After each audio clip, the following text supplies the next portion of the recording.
Meus amados irmãos, a paz do Senhor Jesus Cristo. Aqui quem fala é seu amigo pastor André Silva. E eu queria deixar uma reflexão bíblica para a edificação da sua vida. Acredito que é do seu conhecimento. Estamos passando por um período de crise, onde esta pandemia está trazendo um certo desespero ao coração da humanidade. Mas a palavra de Deus, ela sempre tem uma esperança renovada para a nossa vida. Deus continua e continuará no controle de todas as coisas. E eu queria compartilhar uma riqueza que Deus tem colocado ao meu coração com a sua vida. Observe, nos tempos bíblicos, em toda a história bíblica, que os momentos de crise, depois que se passava os momentos de crise, Deus mandava algo novo. Deus mandava a restauração. Deus mandava o consolo. Deus mandava o refrigério para o seu povo. A crise, ela tem o seu propósito. Os momentos de dificuldade, ela tem o seu propósito. O maior exemplo é a vida e a história de Jesus Cristo quando permeou esta terra. Observa o ministério de Jesus. Toda vez que Jesus passava por um período de crise, depois vinha o refrigério da parte de Deus. Lembra que Jesus foi conduzido pelo Espírito Santo ao deserto? Foi tentado, teve fome. Depois da tentação, vieram os anjos, diz a Bíblia, que o confortaram, que o consolaram e o serviram. A Bíblia, ela é repleta, querido, de revelações que traz esperança para o nosso coração, para que possamos continuar confiando na pessoa bendita de Jesus Cristo. Eu acredito e eu te garanto que Deus está no controle de todas as coisas. Observe para a Bíblia. Capítulo de número 4 do Evangelho segundo escreveu Marcos, versículo de número 35 em diante, diz a Bíblia que Jesus convida os discípulos para passar para o outro lado. Observa, o texto diz assim, versículo de número 35. E naquele dia, sendo já tarde, disse-lhes, passemos para a outra margem. A Bíblia também vai dizer no capítulo 5 de Marcos, versículo de número 1, e diz assim, e chegaram à outra margem do mar, a províncias dos Gadarenos. Observa, queridos, Jesus disse, passemos para a outra margem, ou passemos para o outro lado. Toda passagem que revela algo da parte de Deus, às vezes vem por intermédio da crise. Às vezes vem por intermédio da provação. Jesus não revela para os discípulos que uma grande tempestade se levantaria mediante aquela viagem. Mas Jesus convida, passemos para a outra margem. E observa que Jesus está no barco, ele vai para a polpa do barco, eu acho lindo a expressão bíblica, que Jesus ele vai dormir na polpa do barco. E observa que Jesus começa a dormir antes que a tempestade se levantasse.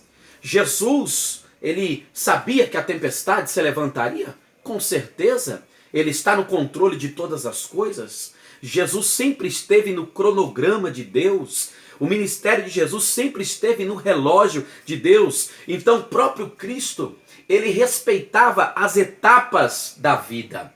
Então eu observo que a tempestade fazia parte para a pedagogia, que os discípulos tinham que aprender algo da parte de Jesus Cristo.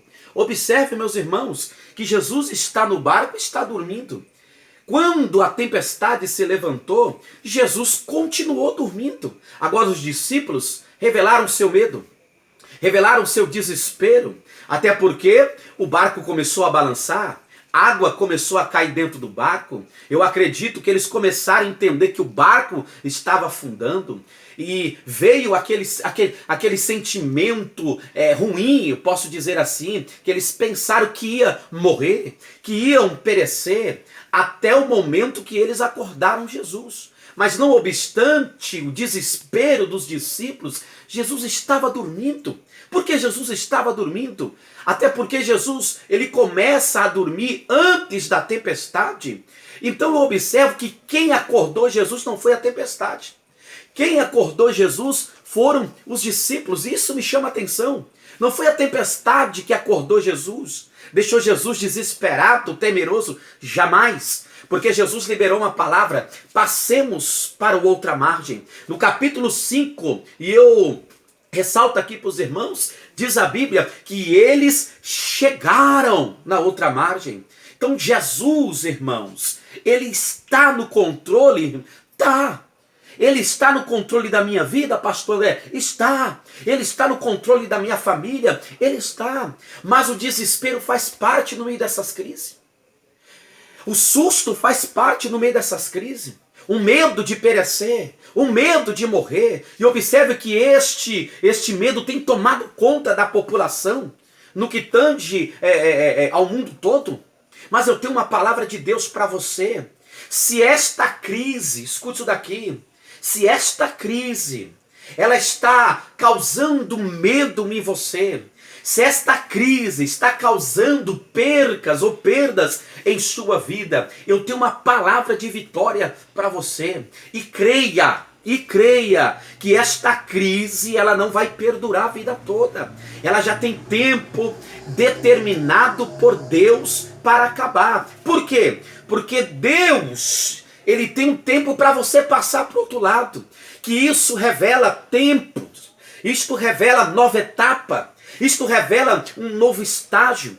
Toda vez que você inicia um estágio, mas vem a tempestade, é porque Deus quer te colocar num novo estágio. Deus quer te colocar numa nova etapa. E a nova etapa aqui, depois da tempestade, diz a Bíblia que seguiu uma grande bonança. Vai ter bonança para a sua vida. Vai ter bonança para a tua casa, vai ter bonança para a tua família. Jesus te convidou, passamos para outra margem. Não é a crise que vai tirar você do foco de Jesus, não é a crise que vai tirar você da presença de Jesus. Ela não pode tirar você do centro da vontade de Jesus e nem do centro dos propósitos de Deus na sua vida. É neste momento, querido, que você tem que ter confiança e acreditar que o seu barco vai chegar na direção certa, que a tua família está dentro do propósito de Deus. Eu sinto a presença de Deus falar isso para você. Deus colocou esta palavra no meu coração hoje de manhã. Eu quero compartilhar com a sua vida. Jesus convidou os discípulos, passamos para outra margem. Neste caminho se levantou uma tempestade. A tempestade foi repreendida por Jesus. Então eu aprendo que Jesus tem autoridade. Ele tem todo o poder para repreender qualquer tipo de pandemia. Mas Ele está permitindo, querido, porque Ele quer que você viva uma nova etapa. Ele está permitindo, e eu digo até para a igreja, porque Ele quer que a igreja dele aqui na face da terra viva uma nova etapa. Uma etapa de avivamento, uma etapa de milagre, uma etapa, irmão, de maravilhas. Contemplamos a realidade. A igreja tem vivido, meu irmão, numa zona de conforto. A igreja precisa de um avivamento. E esta palavra, eu tenho certeza, querido, que vai confortar o seu coração. Seu barco não vai afundar por causa desta pandemia. Sua vida não vai afundar por causa desta pandemia. Creia que a mão de Deus está sobre você. Creia que Deus está no controle de toda a sua história. Até porque foi Ele que começou a boa obra e é fiel para aperfeiçoá-la até o final. Não tenha medo, apenas confia. Apenas acredite. Se for o caso, acorde Jesus. Como acordar? Chama a atenção dele. Continue orando. Eu sei que as portas das igrejas, no que tange aos templos, no que tange o que é material, o que é físico, estão fechadas. Mas você é a igreja. Você tem portas abertas no que tange ao céu. Você tem janelas dos céus abertas. Como Estevão. Lembra do grande diácono Estevão? Que se fecharam as portas para ele. E na hora do apedrejamento, ele olhou para o céu. Ele viu os céus abertos. Ele viu a glória de Deus. Portas fechadas na terra, mas portas de glória abertas no céu. Creia, querido, que este vento vai passar. Creia que Deus já tem uma ordem para esta pandemia. E Deus vai fazer você viver uma etapa nova. Deus vai fazer você viver algo novo. Observa que quando Jesus chegou do outro lado, o que aconteceu? Salvação na terra de Gadara. Houve libertação, houve alegria no céu. Deus tem algo novo reservado para a sua vida. Amém, queridos? Fique com esta palavra. É uma reflexão, uma palavra de esperança para a sua vida, uma palavra de encorajamento. Continue buscando, continue orando, continue acreditando, continue crendo que Jesus está no controle de todas as coisas. Deus abençoe a sua vida, Deus abençoe sua casa, Deus abençoe a tua família. Amém.